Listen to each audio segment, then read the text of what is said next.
Hi everyone, welcome to our channel mining technical. आज के इस वीडियो में हम लोग बात करने वाले हैं साइज ऑफ पैनल से रिलेटेड जो भी आपके क्वेरीज हैं रिगार्डिंग जब भी आप क्वेश्चन सॉल्व करते हैं फॉर ओवरमैन एंड सरदार एग्जामिनेशन। तो इसमें अक्सर साइज ऑफ पैनल से रिलेटेड क्वेश्चन आते हैं और उसमें 2-3 ऑप्शन रेगुलरली आते हैं। उसमें आप कन्फ्यूज होते हैं कि इनमें से कौन सा जो ऑप्शन है वो सही होना चाहिए for deciding size of panel. तो आज के इस वीडियो में मैं उसी प्रॉब्लम को, उसी कन्फ्यूजन को यहाँ पे रिजॉल्व करने वाला हूँ ताकि आप एग्जामिनेशन हॉल में सही ऑप्शन जो है वो पिक कर सके। तो अगर बात करते हैं साइज ऑफ पैनल की, तो वो एक मेन एलिमेंट है किसका? बोर्ड एंड पिलर माइनिंग का। अगर मैं बात करूँ main elements of board and pillar mining, तो कहीं ना कहीं साइज ऑफ पैनल जो है ना उसका नाम आता है including size of pillar and third one क्या होगा? Width and height of gallery.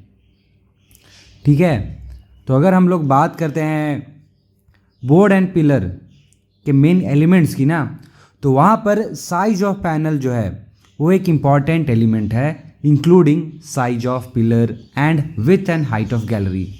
तो आज की इस वीडियो में हम लोग इसी element of board and pillar के बारे में बात करने वाले हैं, स्पेसिफिकली साइज ऑफ पैनल के बारे में। आप देख सकते हैं एक पैनल है, आप देख सकते हैं panel number 1 and panel number 2 which are separated from each other by this barrier. ठीक है, आप देख सकते हैं यहाँ पे बैरियर है। ठीक है, ये सॉलिड ब्लॉक ऑफ कोल का पिलर है। आप आर्टिफिशियल बैरियर भी दे सकते हैं, बट यहाँ पे जो डायग्राम बनाया गया है उसमें सॉलिड ब्लॉक ऑफ जो कोल है उसको बैरियर के रूप में रखा गया है।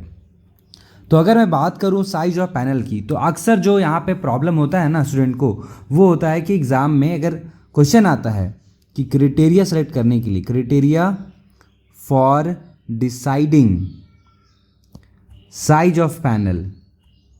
ठीक है, एग्ज़ाम में जब क्वेश्चन आता है कि criteria for deciding size of panel के लिए कौन सा ऑप्शन पिक करना है, वहाँ पर कन्फ्यूजन हो जाता है। कई लोग बोलेंगे कि यहाँ पे ऑप्शन जो है वो इंक्यूबेशन पीरियड होगा। ठीक है, कोई लोग बोलेंगे रेट ऑफ एक्सट्रैक्शन भी होगा। ठीक है, तो कुछ लोग बोलेंगे कि दोनों ही होगा। ठीक है, बट प्रॉब्लम तब आती है जब आपके पास जो क्वेश्चन आता है उसमें सिर्फ ये ऑप्शन हो, यानी सिर्फ इंक्यूबेशन पीरियड हो ऑप्शन में। ठीक है, या फिर रेट ऑफ एक्सट्रैक्शन हो ऑप्शन में, या फिर दोनों हो ऑप्शन में, तब क्या करना है? ठीक है, या फिर कोई और हो तो क्या करना है? तो ये जो प्रॉब्लम है ना, इसको मैं इस वीडियो में सॉल्व करने वाला हूँ कि इनमें से जो मोस्ट जो एप्रोप्रिएट आंसर होना चाहिए आपके सवाल का, वो क्या होना चाहिए, वो आज के इस वीडियो में हम लोग कवर करेंगे। तो अगर बात की जाए साइज ऑफ पैनल की मेन क्राइटेरियाज की, ठीक है, साइज ऑफ पैनल के लिए अगर मैं बात करूँ मेन क्राइटेरिया की, तो यहाँ पर सिर्फ एक मेन क्राइटेरिया है। वो क्या है? वो है इंक्यूबेशन पीरियड। ठीक है, किसका इंक्यूबेशन पीरियड जी? Of coal seam. ठीक है, जहाँ का भी पैनल है ना, तो उस सिम का जो, उस कोल सिम का जो इंक्यूबेशन पीरियड है ना, वही साइज ऑफ पैनल डिसाइड करने के लिए मेन क्राइटेरिया होगा। अगर सवाल में आता है कि विच of the following is the main criteria for deciding the size of panel, और वहाँ पर बोथ ऑफ दिस ऑप्शन नहीं है, वहाँ पर है इंक्यूबेशन पीरियड, वहाँ पर है रेट ऑफ एक्सट्रैक्शन, वहाँ पर है बोथ ऑफ दीज। ठीक है, तो वहाँ पे मेन क्राइटेरिया क्या होना चाहिए? ठीक है, अगर बोथ ऑफ दीज नहीं है तो क्या होना चाहिए? इंक्यूबेशन पीरियड आंसर आपका सही होना चाहिए, क्योंकि मेन क्राइटेरिया जो है ना साइज ऑफ पैनल डिसाइड करने का, वो सिर्फ इंक्यूबेशन पीरियड है, ये मेन क्राइटेरिया है। इसके अलावा भी अदर क्राइटेरिया हैं। अदर क्राइटेरिया कौन है वो भी जान लेते हैं। अदर क्राइटेरिया है पहला रेट ऑफ एक्सट्रैक्शन, यानी किस गति से आप कोयला का एक्सट्रैक्शन करते हैं। ठीक है, और दूसरा और क्या हो सकता है अदर क्राइटेरिया? वो हो सकता है स्टार्टा। ठीक है, स्टार्टा कंट्रोल कंसिडरेशन। तो यहाँ पर आपका एक कन्फ्यूजन तो दूर हो गया होगा कि साइज ऑफ पैनल को डिसाइड करने के लिए जो मेन क्राइटेरिया है ना, वो कौन है? Main criteria will always be incubation period of कोलसीम। ठीक है, तो इंक्यूबेशन पीरियड क्या होता है इसके बारे में मैं ऑलरेडी वीडियो बना चुका हूँ। ठीक है, आप यूट्यूब पे सर्च कर सकते हैं इंक्यूबेशन पीरियड बाइंग टेक्निकल, या फिर मैं डिस्क्रिप्शन में उस वीडियो का लिंक भी डाल दूंगा, तो आप डिस्क्रिप्शन में चेकआउट करके उस वीडियो तक पहुंच सकते हैं। अगर बात की जाए इंक्यूबेशन पीरियड की, तो जनरली जो इंडियन कोल फील्ड्स है ना, इंडियन कोल फील्ड्स का जनरल जो इंक्यूबेशन पीरियड्स होता है वो होता है 6 to 12 मंथ्स। ठीक है, जनरली जो हमारे भारतीय कोल सीम्स हैं उनका जो इंक्यूबेशन पीरियड होता है ना वो होता है 6 से 12 महीने का। ठीक है, तो incubation period Indian coal fields का जनरली आपको पता चल चुका है। यहाँ पर इंक्यूबेशन पीरियड से रिलेटेड यहाँ पे एक और जानकारी मैं यहाँ पे देता हूँ कि जो भी कोयला जितना ज़्यादा वोलेटाइल मैटर कंटेन करेगा उस कोयला में उतना ही शॉर्टर क्या होगा, इंक्यूबेशन पीरियड होगा। ठीक है, आई एम रिपीटिंग कि जिस भी कोल में जो वोलेटाइल मैटर है वो जितना ज़्यादा होगा ना उस कोल में उतना कम इंक्यूबेशन पीरियड होगा, उतना कम उसका क्या होगा, इंक्यूबेशन पीरियड होगा। जैसे कि रानीगंज कोल फील्ड्स है, रानीगंज कोल फील्ड्स, तो वहाँ का जो कोयला है ना वहाँ पे जो वोलेटाइल मैटर है वो काफ़ी ज़्यादा होता है। इस कारण से रानीगंज कोलफील्ड के जो कोयले होते हैं उनका इंक्यूबेशन पीरियड काफ़ी शॉर्ट होता है। वेयर आइज अगर हम लोग बात करें, अगर किसी कोयला में वोलेटाइल मैटर कम हो, ठीक है, कम हो, क्या वोलेटाइल मैटर, मैं लिख देता हूँ स्पेलिंग, वोलेटाइल मैटर, किसी भी कोयला में जितना कम वोलेटाइल मैटर होगा ना, ठीक है, उतना ज़्यादा उस कोल का या उस कोल सिम का इंक्यूबेशन पीरियड होगा।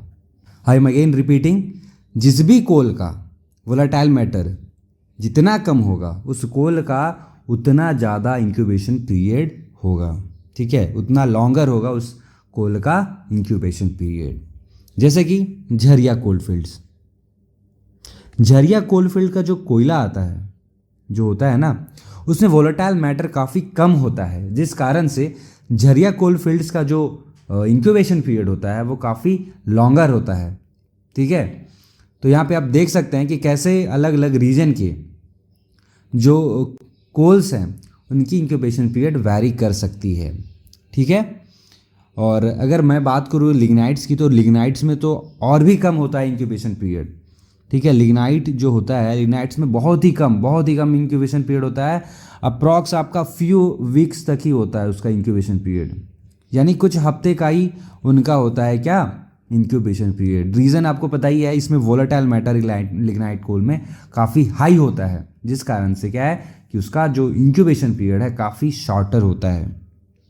ठीक है, तो ये हो गया one of the main factor. ठीक है, one of the main factor नहीं, मेन फैक्टर ऑफ क्या, डिसाइडिंग साइज ऑफ पैनल। ठीक है, यानी अगर आपके सवाल में साइज ऑफ पैनल डिसाइड करने का कोई ऑप्शन है और उस ऑप्शन में इंक्यूबेशन पीरियड है तो सर्टनली इंक्यूबेशन पीरियड तो आपका आंसर होगा।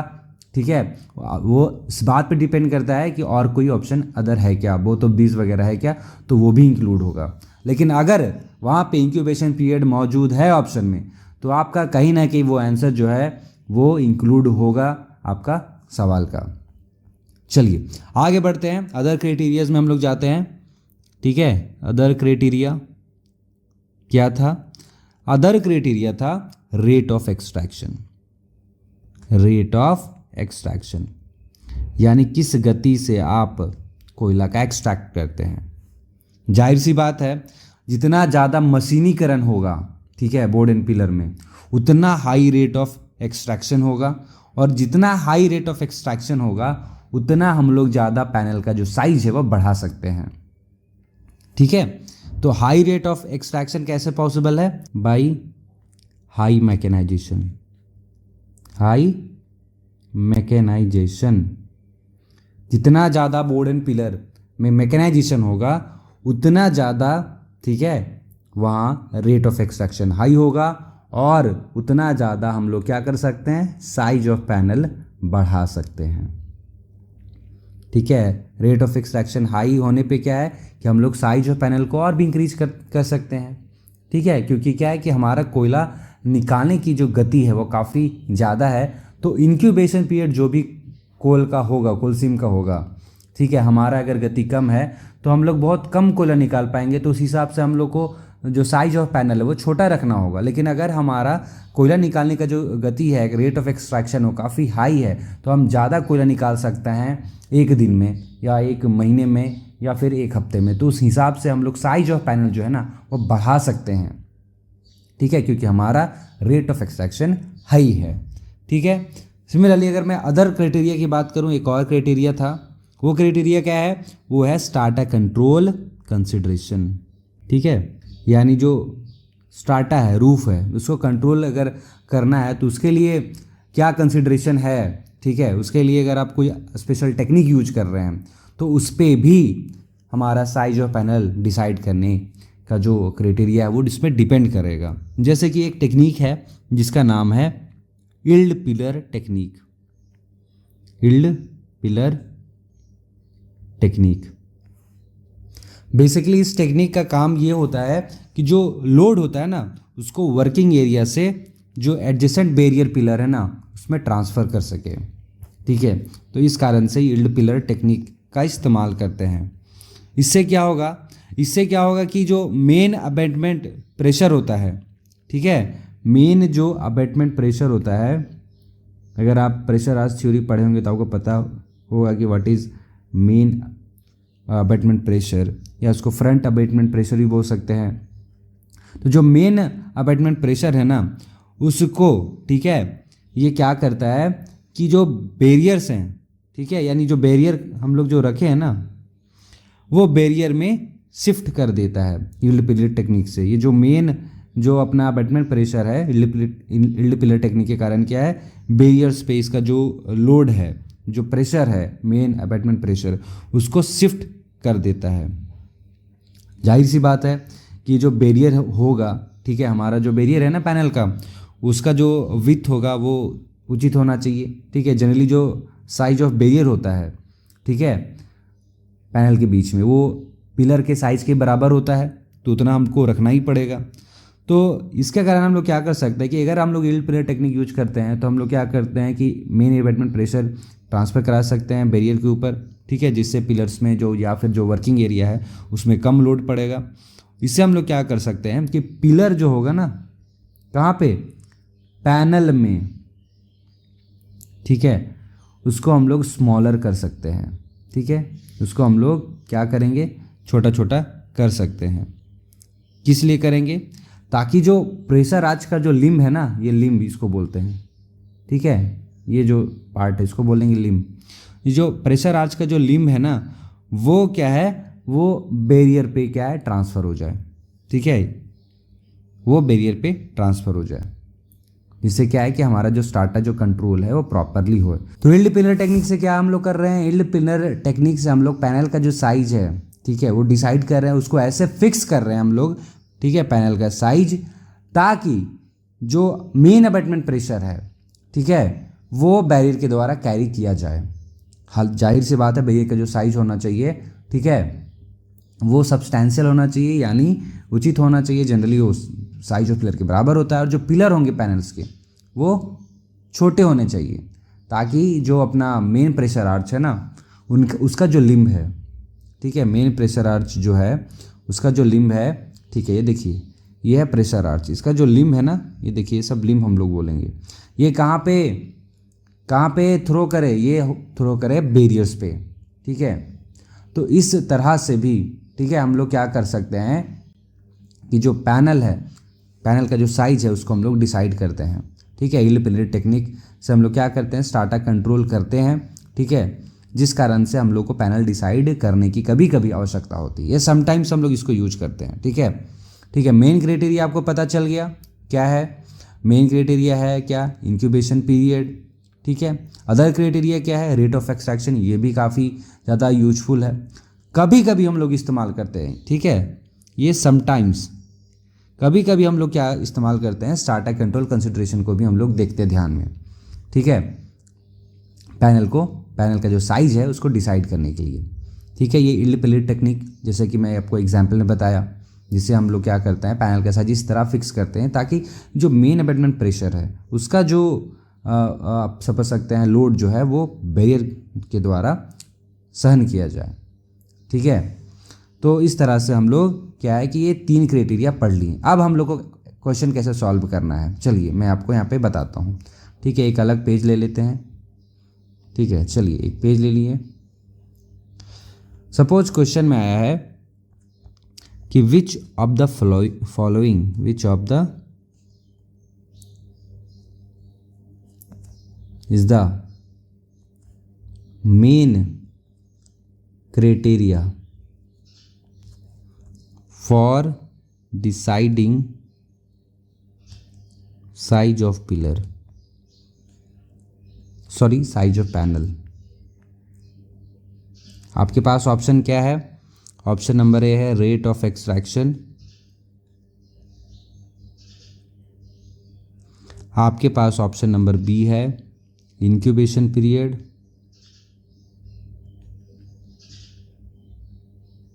आपके पास ऑप्शन है लैग ऑन इग्निशन, एंड आपके पास ऑप्शन में है स्टार्टर कंट्रोल कंसिडरेशन।